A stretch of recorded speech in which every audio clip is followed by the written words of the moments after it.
Hey guys, welcome back to the channel. How are you guys doing? My name is Christy and this is Christy's Sports. You're welcome if you're seeing this channel for the first time, and if you're returning to Sports, thanks for being here, thanks for tuning in. You're welcome, you're welcome, you're welcome. Please take your cup of coffee or your cup of juice or your whatever you want to drink, maybe a cup of water, and let's talk about everything school, kids school today. Let's do this, guys. Welcome back, guys. So I know I've spoken about how my child got into the Catholic school. I'll leave the link somewhere on the screen. And I remember I didn't talk about the fact that there are other options of schools. I actually just spoke about the Catholic school that my son then got into. My daughter is also in school right now because she's past 5, but we'll get to that later. But I just spoke about the Catholic school, and I just decided to tell you about the other options of school we have in case you don't want to send your child to a Catholic school here in Canada.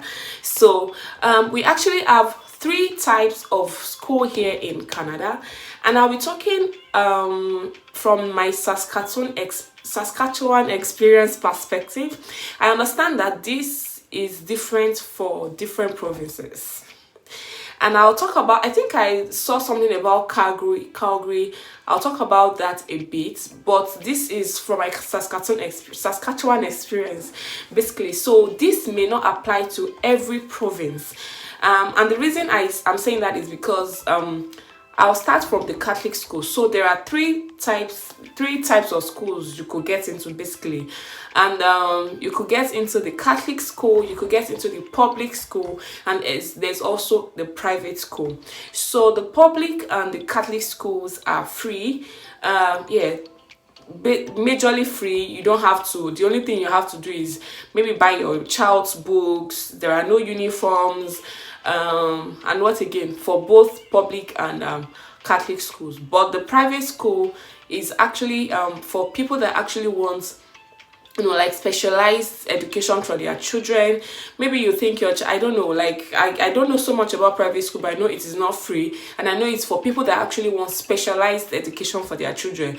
So I'm guessing it will be something like, okay, I think my child is good in this area, I want you to focus on, I don't know, but I think for private school it's specialized education. You want your child to get something special to them, and that is what they will not get. The normal Catholic and the public school are just general learning, general teaching to all children and all that. So those are the 3 types of schools we have. So for Catholic school in Saskatoon, from our experience, you don't need to be a Catholic to get your child into a Catholic school.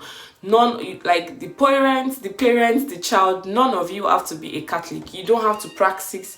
You don't have to be practice the Catholic religion before you can get into the school. I understand it's not the same for every other province in Canada. So if you are relocating to any other province apart from Saskatchewan, you should check this out in case you actually want your child to get into a Catholic school. Confirm if that province actually requires. I know there are some provinces that require at least one of the parents to be a Catholic, and there should be a baptismal certificate for that parent and the child before that child can be enrolled in a Catholic school.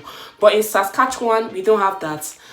You don't have to be a Catholic before you can enroll your child in a Catholic school. So that's the difference between Saskatchewan and other provinces when it comes to Catholic school.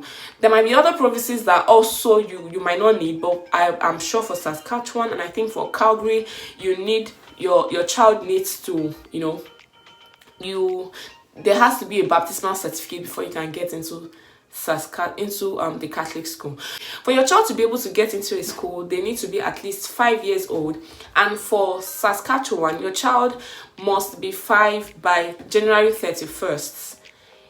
So let me explain that. So if new session starts every September, as with Nigeria too, right? So if a new session is starting by September, your child can start the new session, and this also determines the class your child gets into. So your child can start the new session if they are going to be 5 by January of the next year. So this September, for example, this year, we are in March right now. So this year, by September of this year, a new session will be starting. So your child, if your child is 4 years and how many months is that? Some months. 4 years and some months by that September, but will be 5 by January 31st. That means between that September that they are getting into school and January 31st of the next year, your child will be 5, then your child can start school. But if your child will be 5 by February 1, then your child will not be able to get admission. Your child will have to wait until September of next year to start school. And that is also what determines the class your child is, put into. The age is like, the range is, if your child will be this age by January 31st of next year, then it can be in this particular class. And that's the way it works here. I think I also saw that there are also some provinces, it is December of that year, like a new session is starting by September, your child has to be 5. So we just use the starting age so we don't get confused, right? So if your child will be 5 by December of that year, they can get into school September, like they can start school September of that year. So I know for some other provinces, your child has to be 5. So we'll just use the starting age so we don't get confused, right? So for some other provinces, your child has to be 5 by December of that year. So if, for example, a new session is starting by September, your child should be 5 by December of that year for them to be able to get into school, for them to be able to start school. But for Saskatchewan, they have given us the grace, January of the following year. So if your child be 5 by January of the following year, they can still, start kindergarten. And kindergarten, guys, is I used to say it's 2.5 days in a week because it is either Monday, Wednesday, and alternate Fridays, or Tuesday, Thursday, and alternate Fridays. So this is the way it works. So if my child goes to school Monday, they don't go on Tuesday, they go on Wednesday. That's for my child in kindergarten. They only go to school Mondays, Wednesdays, and alternate Fridays. So if they go this Friday, they won't go the next Friday. And the other option is my child goes to school on Tuesday, on Thursday, and alternate Fridays. So you decide whichever one you want. Whether you want your child to go Monday, Wednesday, and alternate Fridays, you are given that chance to determine. For us, I think we went to check the school, and a few days later we determined, okay, this is the days we want her to go to school, in the week. So you have that chance to pick, to determine which days of the week you want your child to go to school. And you cannot say, this week, we will not be available on Monday, maybe she'll go Tuesday and Thursday. No, whatever you decide on from the beginning of the session session is what you continue with till the end of the session. That's it for if your child is starting. So I'll be basically talking about the public and the Catholic school because I don't really have much information. I don't know anyone that's going to I know someone that's going to a public school, I know someone that's going to a Catholic school. I don't know anyone that's going to private school. I'm sorry. So I don't have that information. So I'll only be focusing my information on the Catholic and the public school. So one other thing I've noticed so far is for every Catholic school, there's always a public school. Like they are always, most times, no, maybe not always, most times they are beside each other. There's a public school and there's a Catholic school, and like the buildings are close to each other, and most of the schools I've seen have that structure, like a public school and a Catholic school. And before you have that mindset that public school maybe is like our public schools in Nigeria, no, public schools here also have the same standards, the same teaching, the same beautiful classrooms, the same talking about beautiful classroom made me remember one particular school that I used to see. Oh gosh. So that mindset we had about public schools in Nigeria, when I'm mentioning public schools, don't have that mindset, because no, that is not the same thing.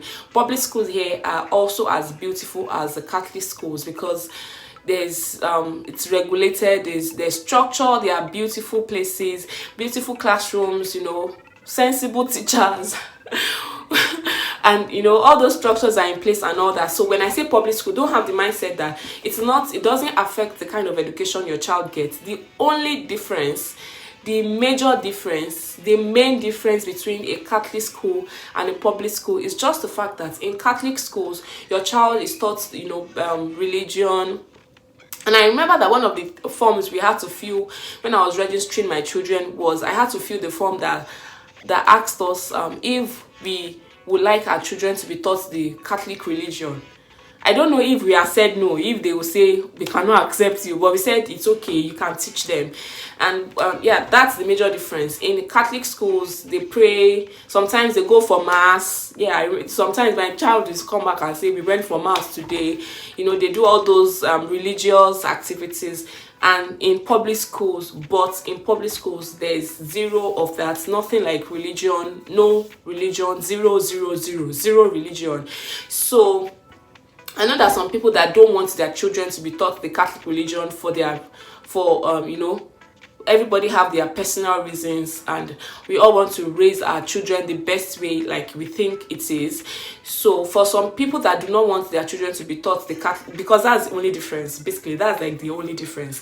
Your child gets the best of education, your child gets, the only difference is they are taught religion here, they are not taught religion here. So in case you don't want your child to be taught the Catholic religion, or for some reason you just feel like, okay, whatever, you don't want them confused, because we know that there are some of the Catholic teachings that are not like they're not the same with the Pentecostal teachings. So maybe you don't want your children confused about, okay, do we do this here? Why are we doing this here and not doing this at home, or something like that? Or we are not doing this in our church.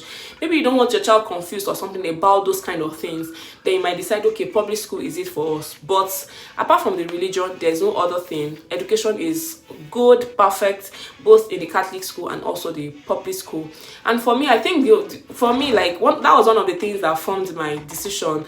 Like, I want my child to be taught the religion, even though there's some differences. That's something we can iron out at home, right? That's something we can, because of course we can't put all the responsibility of teaching our children about God on the school, right? So that was one of my my deciding factor, like religion. Okay, I want my child to be taught the prayers and all that, let them be taught how to pray, and all that. So that was one of my deciding factors. So it's as good as the education is as good as anyone you want to go for. About 3 weeks ago, about a month ago, we got an email saying that the schools will now start charging, or will not charging we'll start paying lunch supervisory fee or something like that. And that was why I think I said earlier that it is it's basically free. You're not paying school fees, you're not paying, but that's some a $2 here, $1 here. That's when you consider what your child is getting, you don't even bother about when it comes and say our teacher said we should bring $2 for something. Sometimes I don't even bother to say what is it for. Okay, $2, okay, $1, okay. And recently we got an email saying that and before we got the email, I think we got it was a generally known thing, like it was maybe in the news or something, but we heard it somewhere first before we got the email from school. We got a notification saying that we will now start having to pay for lunch supervisory, something like that. The child gave it one name, and this is because the government reduced the budget for education. From what I heard, the government reduced the budget for education, and they are just trying to supplement the budget and all that. So this fee for Catholic schools is $7 per month per child, and for every family that have more than 2 children in the school, it is a maximum of $14 per month. So even if you have 3 children in the school, you won't pay more than $14 per month for your children. But if you have 2 children, that's $7 per month for each child. And I think for my daughter, we are paying less because she only attends school, 2.5 days, remember, 2.5 days in a week. So I think we are paying less for her than we are paying for our brother. So it's $7 per month per child and $14 maximum for every family, no matter how many children you have in the school. So maximum. So if you have 1 child, it's just $7 per month, and if you have more than 2 children, you are not paying more than $14 per month. And I also think I read, I tried to look up information for public schools. Public schools are also charging the noon. It is called noon supervision fee, and this is like, okay, And I think the idea behind it is not just, clean up where the kids eat. It's also about, if the child is going to be in school during lunch, if they're not going to go home during lunch, then that's like the teachers are not paid kind of for that, for watching them during lunch. So I don't understand, really. I really don't understand. I don't really get it. I'm just trying, but it's not something that is out of this world, considering the fact that school is free. If they say we should pay $7 per month, okay, I don't mind. So I read up for public schools. I saw $100 and a maximum of $200 for every family, no matter how many, $100 per child. But I'm thinking that would be $100 per term, because there was no specification from the things. From all I read, I didn't see a specification about, of course it cannot be $100 per month. That's a lot, so it could be $100 per term, and $200 per term for each child, and $200 like the maximum for every family. So that's like an update on, some of the fees, some of the and the $2 here, the $1 here. Those are all you have to pay if your child is in any of these schools, whether a public or a Catholic school. In case I have information about private schools, or how it runs, how they go about their activities and all that, how you can enroll, I'll also, look up those information and get it, in case I'm able to get the information, and I'll also share with you guys. But for right now, public schools and Catholic schools are what we spoke about today. I hope you enjoyed the video. I hope I hope it was useful. I hope it's going to be useful to you. Thank you for watching. Until we see in the next video, have an amazing life. Have a beautiful life. Bye guys. Bye.